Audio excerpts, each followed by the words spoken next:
beautiful co-creators, Lilou here. We're in Chicago and we're about to take a trip with my friend Celine, an architectural trip. Sorry for the noise behind. But this is a very inspiring city. I don't know if you knew, but in I think 1870 something, there's this huge fire and most of the city burned, and then they called the best architect to come over and rebuild and kind of bid on the whole architecture scene. So there's people from all around the world that build the city. And so we're gonna take this tour, boats all around, and I'm gonna take the camera because I think it's absolutely spectacular. Right now we're on Michigan Avenue and this is the lake right now.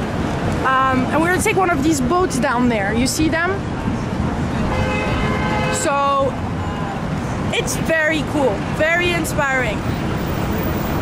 We're in America. Look at this beautiful flag. This is America, the land of opportunity and dreams. Anything is possible in this country. You ready? Let's get some inspiration.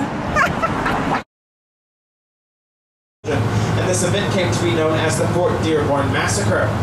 This is the thing that's demarcated as the first star on our flag. 1816, we rebuilt the fort and the city began to flourish and grow. That is until, of course, 1871 when it burned down to the ground again.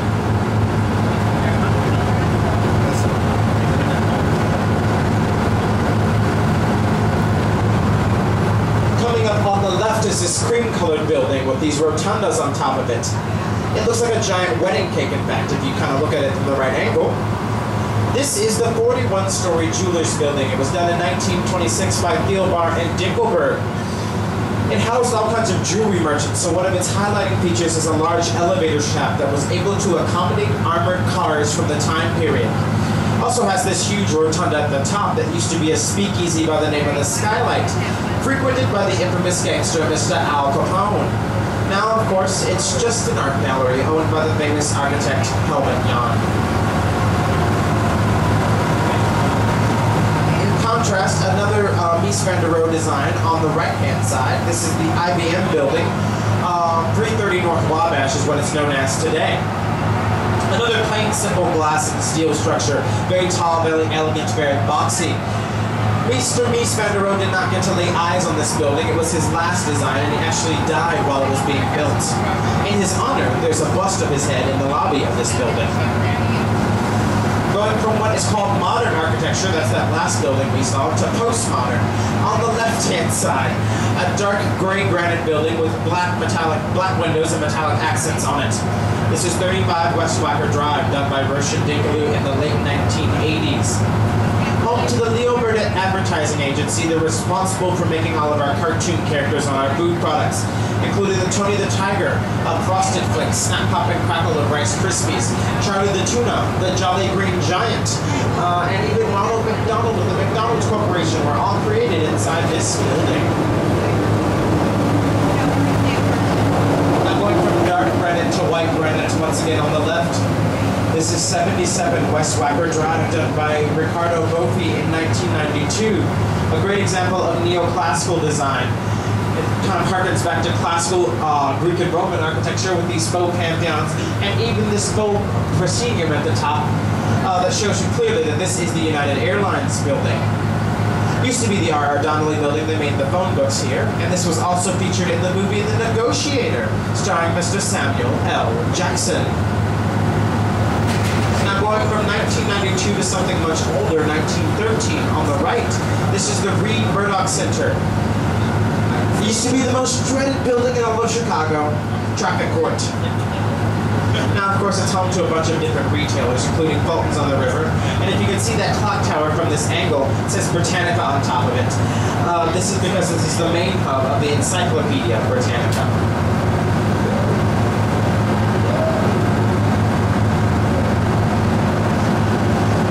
Passing under the LaSalle Street Bridge. One of our many bridges here in Chicago. Most of these are single decks and they accommodate pedestrians and motor vehicle traffic. Not all of them are that case. Some of them are double-decker and also accommodate the same thing.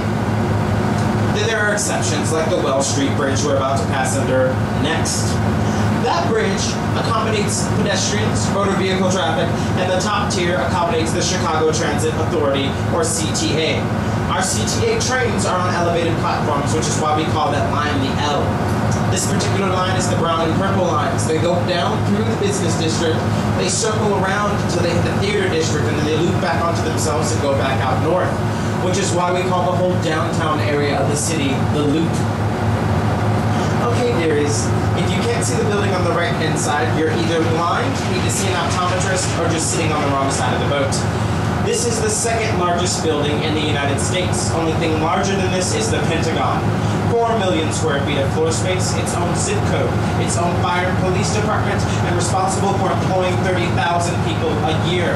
This is the Merchandise Mart, 1920, Brown, Anderson, Gross, and White.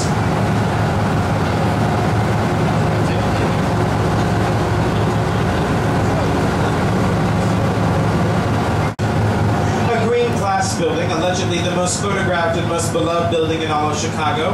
333 West Barker Drive, done by Kahn, Penderson, and Fox in 1985. Perfect example of postmodern design. One of the big things with postmodernism is contextualism, when a building mimics its surroundings. Most buildings imitate man-made structures, bridges, other buildings. In this case, we've got this structure with curved green glass in the facade. Look down at the river, it's also curving and green and sort of reflective, much like the building is. The building's actually mimicking the river.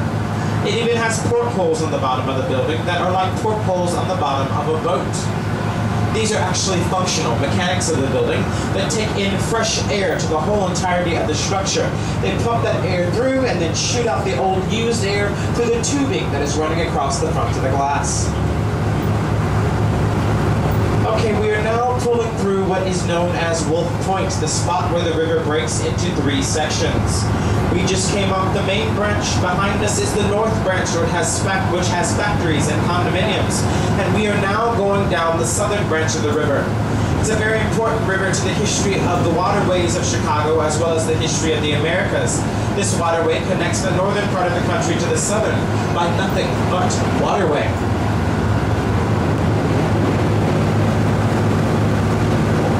Alright, so here's the deal. We're going to go through this list really quickly. You need to strap on your seatbelts, take your notes very carefully. From this angle is a very wide set view of the Willis Tower. You can see even more so those 9 different tubes that are all kind of set at different heights. It's a very expensive spot to stay on because it's a high traffic area. They moved back here and then got rid of what was known as the Mart Apparel Center in this building. Same structure, just had no windows. That's basically because there were designer fabrics in that building that we use to make our clothing. You don't want those colors on the fabrics distorting, so with no windows you keep the sunlight out, no distortion of fabrics. Now writers do need windows, so you can see the etchings on the side of the building where they had planned to bust out windows. They actually did it all across the front of the building and busted out those walls so that they can now have windows for sunlight. Kahn, Penderson, and Fox made several buildings on this curve of the river here, one of which is on the right beyond the bridge, the sharp right once you get...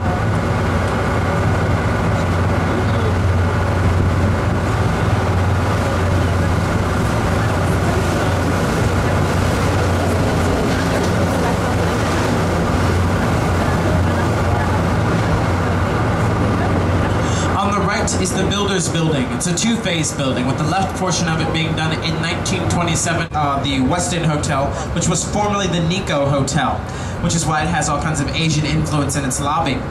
These 2 buildings worked together in 1989 to create what is the first riverfront plaza ever to pop up in the city of Chicago.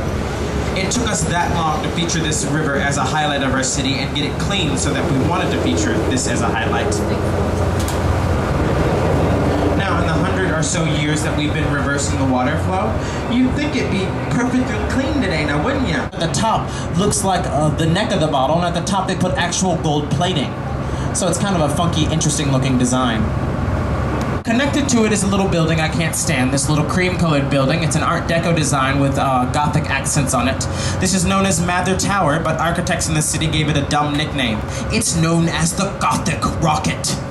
Alright, so it already has a stupid nickname. Can we get any dumber with this building? Oh yes, my friends, we can. This building holds the record for being the tallest building in Chicago for 2 weeks. Towers and a clock tower at the top. 1920, Graham Anderson, Probst and White. The centerpiece of the city before we had any of our other major buildings in the city. This is the Wrigley building. Has 13 shades of white terracotta. Why? It's a fire-resistant material. We're not going to have our city burned down again. Has all these accents across the front of it, and even this clock tower, which are all based off of cathedral designs from Seville, Spain. We'll finish it off with another epic building in Chicago, the neighbor across the street, the Chicago Tribune building. Chicago Tribune in the 20s wanted the world's greatest building for the world's greatest newspaper. So they put out a competition ad, got 120 designs from all over the world, and the winner is what we see here. This building is like an Art Deco design with these dark windows that emphasize verticality, and even this French Gothic design on the roof. Has an average depth of about 271 feet deep, with this deepest point being 923 feet deep. Lake Michigan is the only one of the 5 Great Lakes housed entirely in the United States, and all of our Great Lakes make up for about 1/5 of the world's freshwater supply.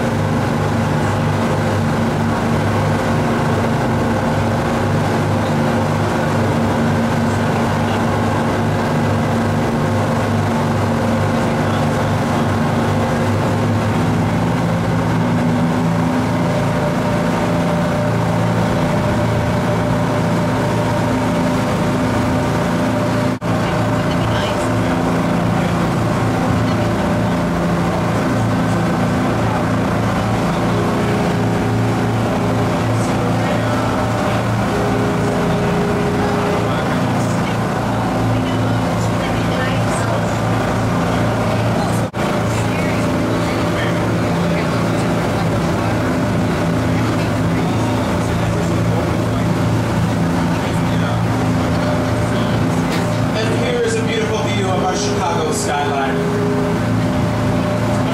They took the 12 tallest buildings in each of the major U.S. cities. They took an average of those heights of the tallest buildings. And then they compared the averages across cities and came to find that Chicago has the tallest skyline in the United States.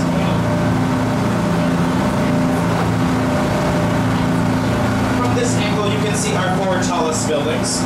Starting from the left, the tallest building in Chicago is this big black boxy structure. 2 white spires on top of it. This is the Willis Tower. Looking far to the left, almost to the center of the skyline, is a blue cylindrical building with a white spire on top of it. 1 single spire. This is the 2nd tallest building in Chicago, the Trump International Tower and Hotel. Between these 2 towers is a cream-colored building with skinny striped black windows running down the front of it. This is the 3rd tallest building in Chicago, the Aon Center. And then moving all the way over to the far right-hand side of the skyline, is this boxy trapezoid-shaped building with X's on it and 2 white spires. I call this the fat, ugly sister of the Willis Tower, the 4th tallest building in Chicago, the John Hancock Building. We'll get into more detail about each of these structures as we make our way across the lake. People think that a bum threw a cigarette butt into a pile of hay. Others think that the neighbors arsoned the barn because they didn't like Irish immigrants. Well, here's the thing with those arsonists. If their intention was to burn down the O'Leary property, they failed. They only burned down the barn and the rest of Chicago. It ended up burning all the way from Harrison Avenue, which is on the far side of the skyline, just beyond that red box building you see there, to Fullerton Avenue, which is way off in the distance where the buildings are small and short because they're out of our queue line. This came to be known as the Great Chicago Fire of 1871. It burnt down tons of buildings in Chicago, killed about 300 people, left millions homeless, and only 6, yes, I said 6 buildings standing in Chicago, one of which was the Water Tower. Sons in the 1980s. This is the world's first entirely computer-operated facility. It runs everything from the lights down to the toilets flushing. It was also featured in the movie The Adventures in Babysitting.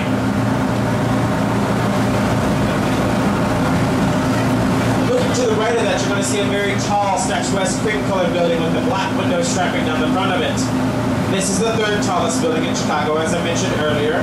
Has a ton of different names, including the Standard Oil Building, the Amoco Building, and today it's known as the Aon Center. They They wanted this building to look like a giant Romanesque pillar, so they clad it entirely in this material called Carrara marble. Same material used to make Michelangelo's David statue. It's great for making a statue not so wonderful for a building in Chicago. Eventually, after about 20 years or so of heat and summer, the heat of the summer and the cold of the winter beating on it, it started buckling and cracking. And then eventually they were afraid that this marble was going to start cracking enough so that it would fall on the people of the city below. So they had to strip down the building of all of its marble at the cost of about $1 million per floor. There are 80 floors in this building, $80 million, and replace it with North Carolina Yukon granite. Now, in all of this priciness they paid for it, they learned a very important lesson. One should never, ever take their marble for granted. Alright, off in the back of the Skyline here. We've got to talk about it because we hit the fourth, the third, and the second. Can't leave out the first. So, we wanted something bigger and better than the Eiffel Tower. In comes this guy from Philadelphia, a railroad engineer. His name was George Washington Gaines Ferris. He said, I've got it. I've got just the idea. Gigantic steel circle, magnanimous in proportions and size, and it's going to outdo that Eiffel Tower for you because unlike the Eiffel Tower, my design moves. His idea, obviously, the Ferris wheel. So we can use this Ferris wheel and maybe here as a point of reference.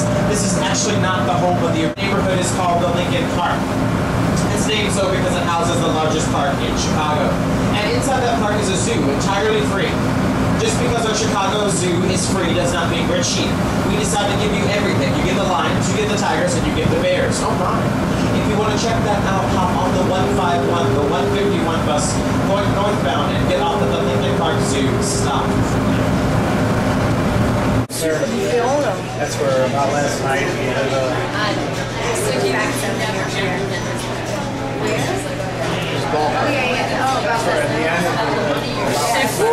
C'est fou. Putain, il y a des trafics. Hello! How do you like it? Yeah. Look at this. She's French. She's not German, by the way. Yeah.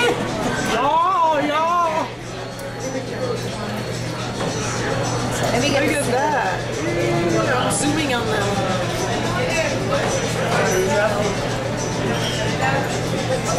On the other side is Canada.